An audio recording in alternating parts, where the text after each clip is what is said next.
Welcome back to Let's Play Final Fantasy Tactics with me, Get Daved. So last time, we won our first fight. Now, just so you guys know, we might not get through anything in this video, so if you know the way around the game or just find this boring, feel free to skip ahead, maybe to the halfway point and see if we're getting anywhere. I don't know how long this will take, but there's stuff to talk about, and I'm going to record it for the first time. So, this is the basic formation screen. It is the most important menu in the game. But tell you what, I'm only going to show you a couple of things to do with it. For now, we're going to strip down all of our characters. Just go to item on them, and you remove all the items. One special thing about this game is that, well, one unique thing about it anyway, is that armor doesn't actually increase your damage resistance, or well, doesn't always make it harder for you to be hit. Sometimes it does. But it gives you more hit points. Yeah, I know, right? Pretty crazy. I do like it, though. From a gameplay standpoint, it simplifies a lot of problems. Alright, the reason I am stripping away all of their property is because I might need to sell it. Actually, I forgot how to do this. We're going to take a look at our best characters here. We're going to go with 3 assistant males and 1 female. Agnes is the best, just based on their Brave and Faith scores, but I have no intention... You're fired. Maybe you can check out that alternate career. Claudia? Can't I go with you? Nope. And of these 3, Malcolm's pretty good.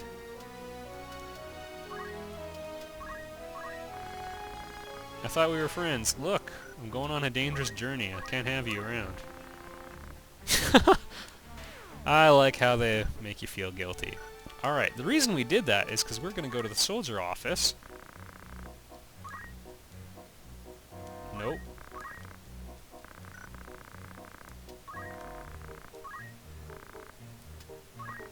Okay, you can spend a little bit of money. That guy had 64 Brave, that's pretty good.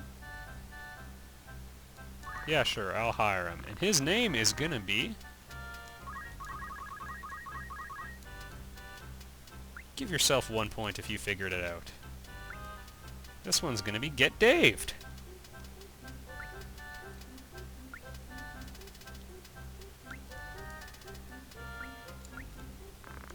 That's okay with me. It's expensive, but you get some equipment with them and stuff. And 1 other male fighter. 42 Brave. Ooh. Absolutely not. 60 Brave, bit better. 49, should have gone with 60. 61! Yeah, I'll take it. Chips! That is a good name. I love how some of them are like animal names. Like Chips is the name of my cousin's dog.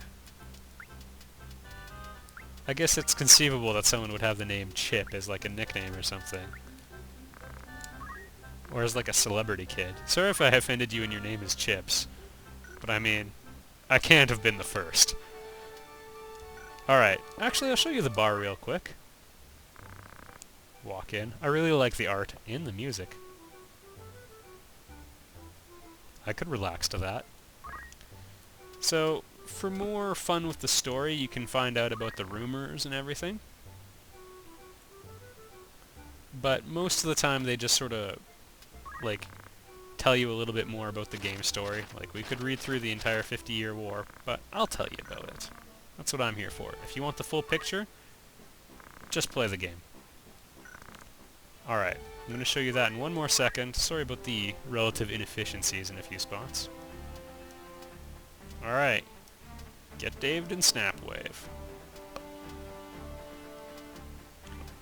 So they came with equipment, everybody else not so much, but we got to take a look at the ability screen real quick. So, you accumulate if you were watching very closely, every time you hit someone or use a potion or do anything that changes a state, if you don't change anything, you don't get any reward for it. But when you do, you get experience points and job points. Experience points, it's 100 for every level up, and you need to act against higher level characters to gain experience points faster. Every action is worth 10 experience points, and then it's -1 for every level lower the character you acted on, +1 for every level higher. So if you're on level 1 and you hit a level 50 character, you'll get like 60 or 59 experience points. So you level up very quickly that way. The job points are a bit more complicated. It varies from class to class, but every class breaks down into having 4 ability categories, okay? So we have 175 free job points for this character. I'm going to invest them in Throw Stone for now. Generally speaking, you want to get this Squire ability on all of your characters as fast as possible. Gain JP up makes you get 50% more job points, which is very important in the long run. Against a boss, you can switch to a different long-term ability, but anyway, that one's important. The first category of abilities are action abilities, so these let you do things in your act command in a battle. So Throw Stone is now something I could do instead of attacking.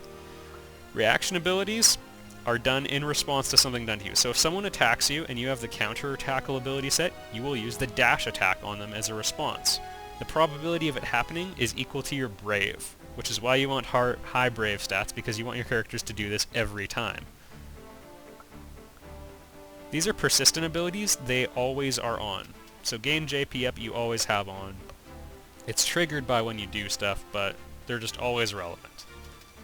Move +1, this is a movement ability, is the final category. It lets you move 1 square further. It's a very useful ability. You gain it JP not just from your class, but also the classes of your other characters. So if you and I are in a fight, I'm a squire, you're a chemist, you do an action, you get 12 job points for it. I will get 1/4 of those job points as well for free. So I pick up a little bit of chemistry by fighting alongside a chemist. Most important chemist ability, if you are, aside from all of these ones, these let you use these individual items. But Auto Potion is pretty important. It's a really great reaction ability. You automatically use the weakest potion in your inventory on yourself in response to getting hit. So it gets expensive sometimes, but it can really make the game easier. So one of my goals is going to be to get Auto Potion on everyone, which means I'm going to need 1,600 Squire points. And we're going to make Agnes here a chemist. The chemist job leads to all of the mage job classes. So like priest and wizard, they require a level 2 chemist. And I believe you can press a button. Yeah, you can press the select button to see that. These are all the jobs I have unlocked, combining all of them, all the ghosted ones. Some other characters unlocked it, so I know the prerequisites now, but this character has not. So, being a level 2 squire gets you access to knight or archer. Being a level 2 chemist gets you access to wizard or priest, which are essentially white mage, black mage. Alright, now this is where you make good on all the other abilities you know. Basic skill is the Squire skill set. We only have a quick change, we have no reaction abilities, we have no move abilities. Right on. Let's make sure she at least knows how to use a potion. Also, I'm not going to use this, but there is a bug in the game where you can open a menu by pressing select, and then... where is it? Okay, so if you press square and down, you page up, page down. There's a bug in the game where it's something like if you hold down square and press up or down, you page up or down, it can actually move the menu. Anyway, it's a way of getting... it only works on classes that have multiple pages of job skills, but you can exploit a bug to get like 9,000 job points, and then you can just get all the skills from that class. We're not going to do that. We're playing the game legit, Now, we've only got squires. I think I will stick with that for just a little longer. But let's just see what other equipment we have. Nothing that great. It's good to have a few Phoenix Downs on hand. Also, we will probably want a few more potions on hand, so I'm just going to up it to 6. We don't have a lot of money early in the game, but there's also nothing good to buy. So, maybe we're good for now. I could convert a character to a knight right now, but we don't really have any good equipment, so we're just going to make sure everybody is equipped with the best. Oh yeah, I was secretly going to tell you all the most important formula in the game for calculating damage.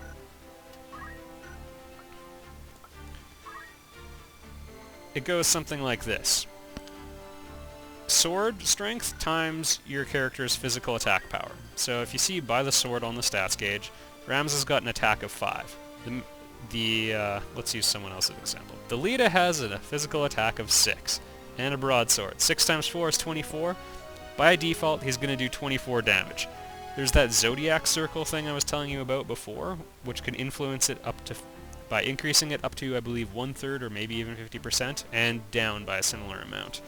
But the base is attack power by physical, or by weapon strength. Now, it gets a little bit more complicated because a knife, well, you've got to be quick to use one effectively too. So what it does is it averages his physical attack and his speed together. So a mithril knife is actually very marginally stronger. We're getting another 0.5 strength units out of it, so I mean, that's something. Not much, but you know, it'll be 2 hit points worth of damage. Yeah. A whole bunch of different weapons have different damage formulas. I'm not gonna, oh goodness, talk about all of them right now. And you know what? With that exhaustive tutorial on everything, I'm going to call the video here. Sorry if you were hoping for action. Next time there will be some, though. I'll see you there.